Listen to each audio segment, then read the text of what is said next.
We're going to talk about 4 steps today. 4 steps, and the biggest one is really planning ahead for success. So the first step is going to be remembering that balance is key, and it is absolutely okay to blend festivities into your study schedule, and we're actually going to do that today. We're going to do an actual practice today. So if you haven't already printed the link from your email that I sent you, I'm going to drop the link into the chat right now. And this will be the calendar. And then the second link I'm going to drop, if you haven't opened that, go ahead and open that as well. You're welcome to print or not print, whatever is easiest for you. Step 2, we're going to talk about infusing holiday cheer into our study routine. Step 3, we're going to talk about preventing burnout with mindful breaks. And then step 4, we are going to talk about preventing losing steam by staying connected. So first, we need to prioritize non-negotiables. So everybody get out your December calendar. That is the first link that was sent in your email, or it's down in the description for anybody who is watching the recording. And this just basic December calendar is going to be our overarching bird's eye view of December.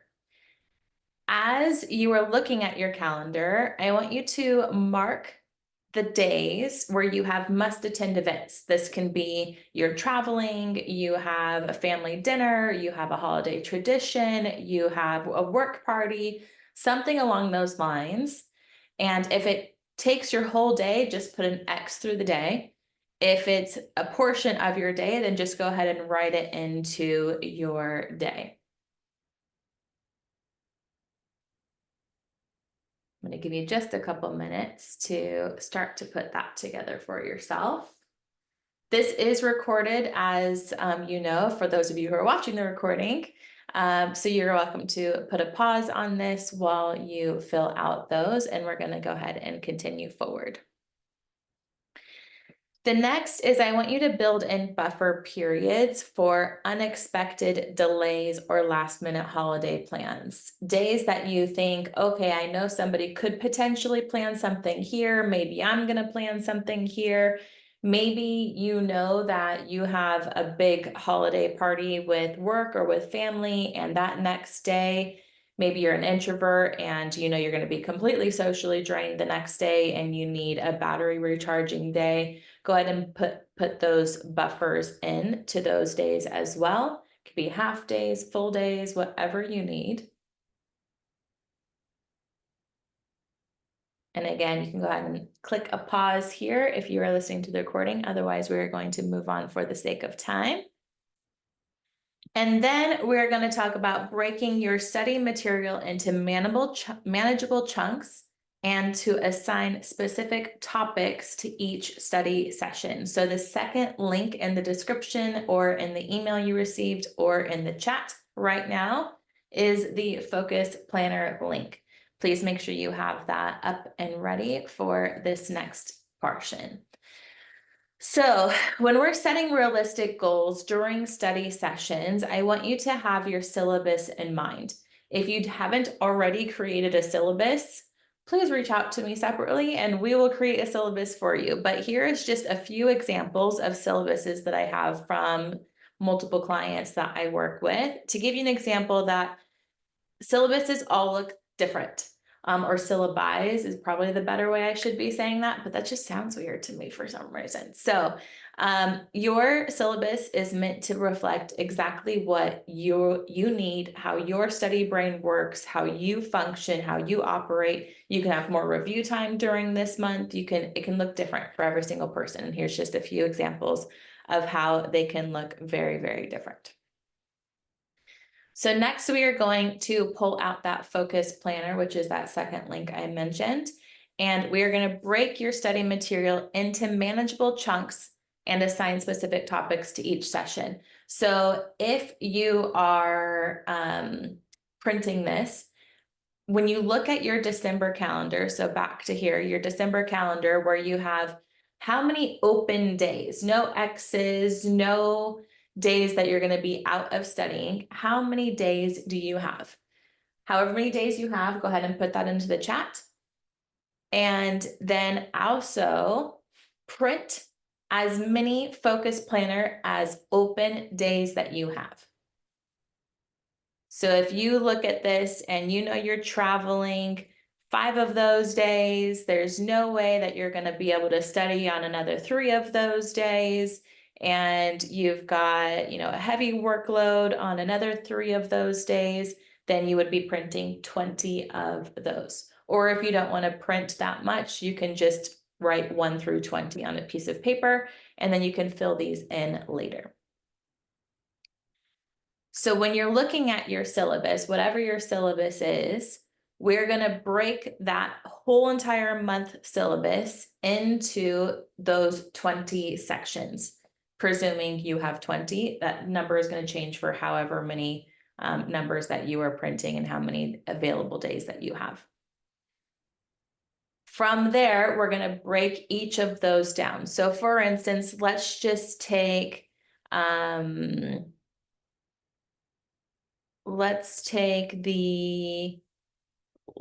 bottom right-hand syllabus, where this week they are going to be working on Loire Valley, Oregon, and gin. So out of, well, let's see, there's 1, 2, 3, 4, 5, 6, 7, 8, 9, 10, 11. There's 11 topics that this person has in their syllabus for the month of December. That's not including that very last week, which pops into January. And so we know that of those 20 pieces of paper that we're printing, of those 20 focus planners, we have 11 topics that we need to break them into. So which of these do we need to break down anymore? Loire Valley might need to be broken down into 3 or 4 specific focus planners. You could do 1 for each section of the Loire Valley, having Pays Nantais, Anjou, Touraine, Central Vineyards, so on and so forth. Oregon could potentially need to be broken down. You could do Willamette Valley, Southern Oregon, and then maybe outskirts where you're hitting up in like Hood River, Columbia Gorge area, and then Walla Walla area. Gin probably could just have its own focus planner. Western Australia probably can have its own focus planner. Southern Rhone might need to be broken up a little bit. So look at each of these for your specific syllabus and write on each one your breakdown of how you're doing this. So let's put whatever those major topics are on each specific focus planner, or if you're counting 1 through 20, break them down 1 through 20. And then you're going to break it down even further until you have all 20 focus planners completely filled out with just your major topic that you are going to cover on each focus planner. For the sake of time, we are not going to be able to fill out every single portion of this today, but this will be your homework for you to do for the rest of the day. If you can get this done today is the 2nd of December, that gives you your entire plan for the month of December that you can just work on when you have time based on what your December calendar says. You're already set up for the entire month, so you don't have to stress. You can just grab your next focus planner, and that is what you start on each day. So when you have your focus planner set up, you're going to have your major topic. You can kind of just put it in this blank area here, and then you're going to do your 3 priorities for that topic each day. Your total time allotment is, let's just say it's 2 hours for that whole day. Maybe you're breaking that up into 30 minutes in the morning, 30 minutes at lunch, and then an hour in the evening. And you have this broken down into the times that you have available. From there, you're going to break it down even more into Pomodoros. Pomodoros are our time windows that we are going to be focusing. So everybody's Pomodoro is a little bit different. If you haven't figured out or you don't know what Pomodoros are, then I have an immense amount of information. I have Instagrams on it. I have blogs on it. I have an immense amount of information on it, or you can reach out to me separately and we can talk a little bit more about Pomodoros and how to figure out which one's best for you. Some people like having a 15-minute focus window. 25-minute is the standard focus window. Some people think that is too little amount of time, so they have a 45-minute focus window. You have to figure out what focus window is best for you, and then break these down based on your focus window. These next numbers that are on the right side of the dash are going to be your break times. So if you have a 15-minute focus window, you're going to take a 3-minute scheduled break. 30-minute focus window, a 10-minute scheduled break, a 60-minute focus window, you're going to do a 30-minute scheduled break. Everybody's a little different on what their pomodoros are. From there, this is probably going to take you, depending on how many days that you have, probably take you about an hour to fill them all out. If you can schedule an hour in your day today, you are going to set your whole entire month up for success. So even if you're like, oh, but I have study time scheduled today. Oh, I have this, I have that. I need to go see my friend. I have these things. Try to put yourself first today and try to schedule an hour out of your day and just sit down and knock all of this out. And I promise you, you are going to set yourself up for so much success. From there, once you're doing your focus planners, you will be able to create a note to yourself about the review materials that you need to make. You can just circle these things as you're going, or you can make little notes to yourself. Here is just a nice little self-care tracking just to make sure you're drinking enough water, eating enough food, getting out into the sunshine. That's going to be one of your breaks. And also getting some movement in throughout your day, because if you're anything like me and you hyper-focus, you forget to do these things. And it's nice to have that little reminder right in front of you. Balance isn't about perfection. It is about honoring both your goals and the joy of the season. This is something that I'd really like you to just take in, because I know the holiday season can be so incredibly stressful. Those of you who are overachievers can be so incredibly hard on yourselves. And if you want, take a little screenshot of this and put it somewhere, write it down for yourself, and have this as your slogan for December. So you can just remember, we are not here to be perfect. We are here to be consistent, and consistency doesn't mean doing 100% every day. 100% every day means perfection, and that just does not exist. So, infusing holiday cheer into your study routine. There are 3 ways that we can infuse holiday cheer into our study routine for those of you who really enjoy holiday cheer. Some people, if you're like me, you don't really decorate and you don't do all that and you don't need the holiday cheer, that's okay. You can just fast forward me right now. But here are some fun things you could do. You could create a festive study space by adding some holiday lights in your study area. You could get a holiday candle. You could put a little small decoration on your desk just to remind yourself this is the holiday time to be joyful and grateful for everything that you have. You could do holiday themed breaks. You could get peppermint tea. You could do some holiday snacks. You could take a quick walk around your neighborhood if your neighborhood is already putting up their holiday lights. You could do a holiday workout. You could do so many things during your break. And then soundtracks for your session. You could swap out your usual study playlist for an instrumental holiday music playlist, or even some white noise playlists with some winter sounds. Or if you really love Christmas music, you could even put some holiday Christmas music on. It's really important during this time to celebrate your small moments, to keep your spirits lifted and make your studying feel less monotonous. It's really hard to feel progression of studying when you're saying, family, hold on a second, I need to do these things, I have to do this. You might feel left out of things that are happening, but the more you can celebrate your small wins, the better. Next is preventing burnout with mindful breaks. For some people, the holidays isn't a happy time, and the holidays is a really triggering time, and they dive hard into studying to get their brain distracted and not thinking about the holidays. So let's make sure we're not burning ourselves out during the holiday season, and we stick to your study limits. This is your Pomodoro method.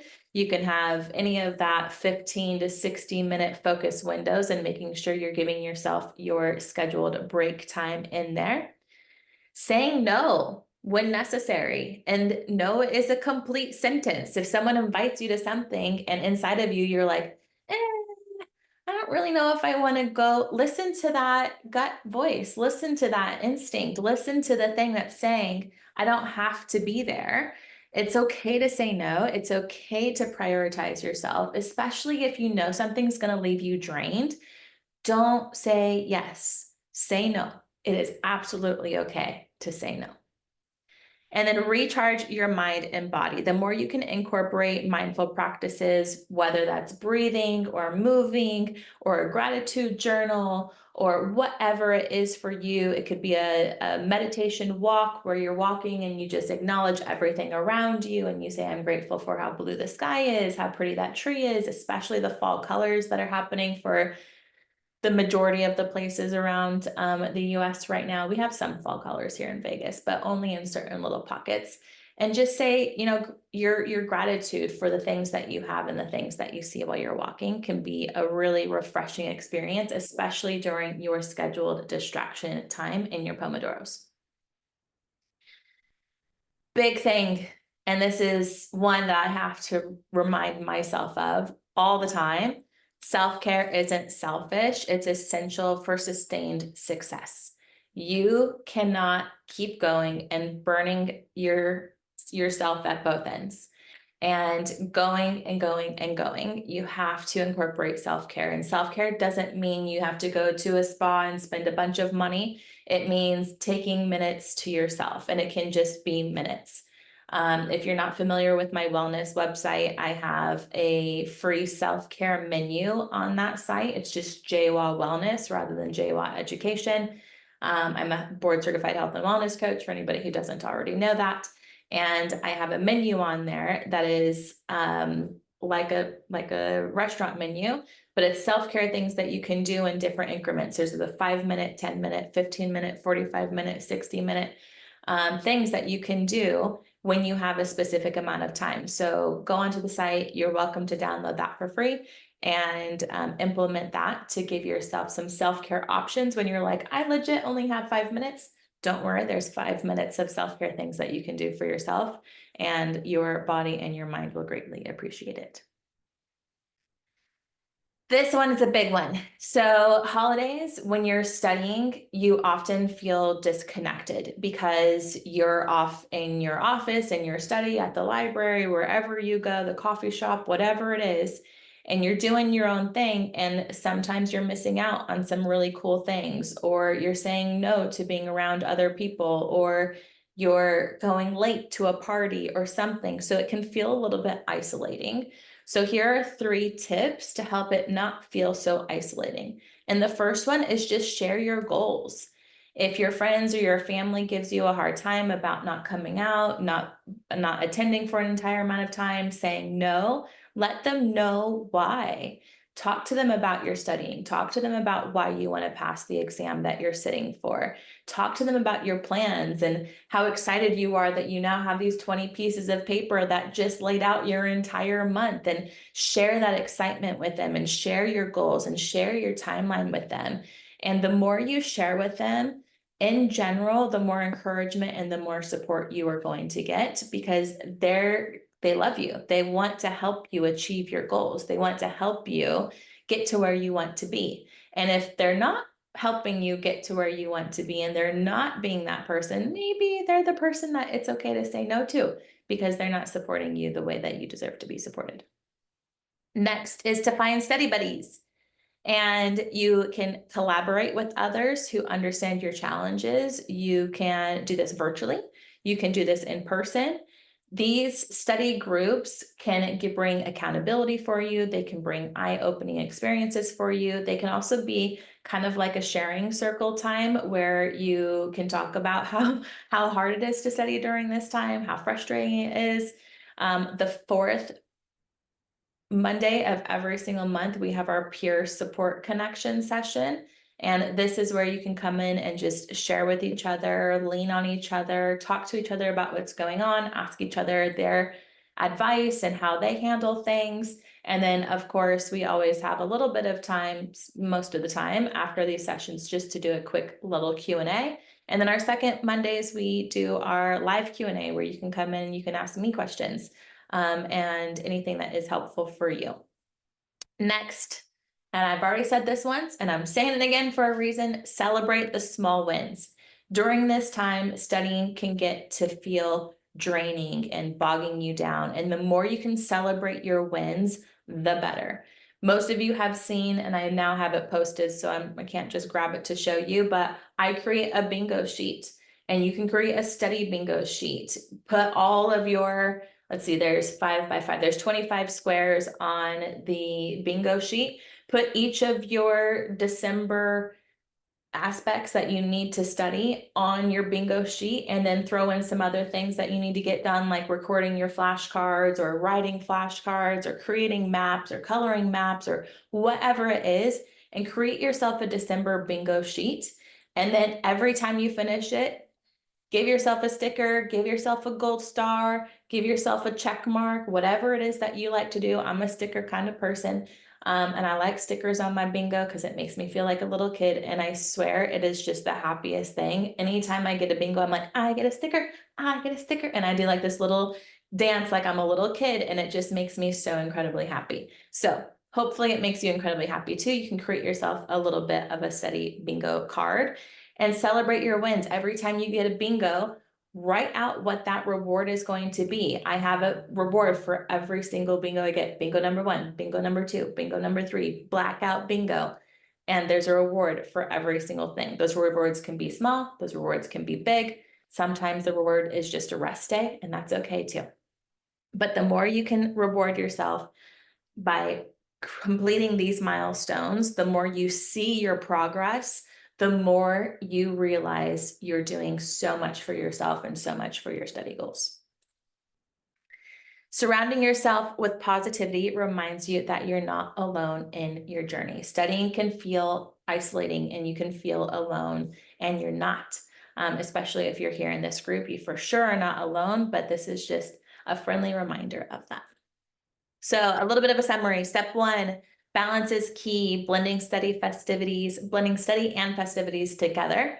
A little bit of tip, balance is not about perfection. It is about honoring your goals and the joy of the season. Step 2, infuse holiday cheer into your study routine. Step 3, prevent burnout with mindful breaks. And step 4, prevent losing steam by staying connected.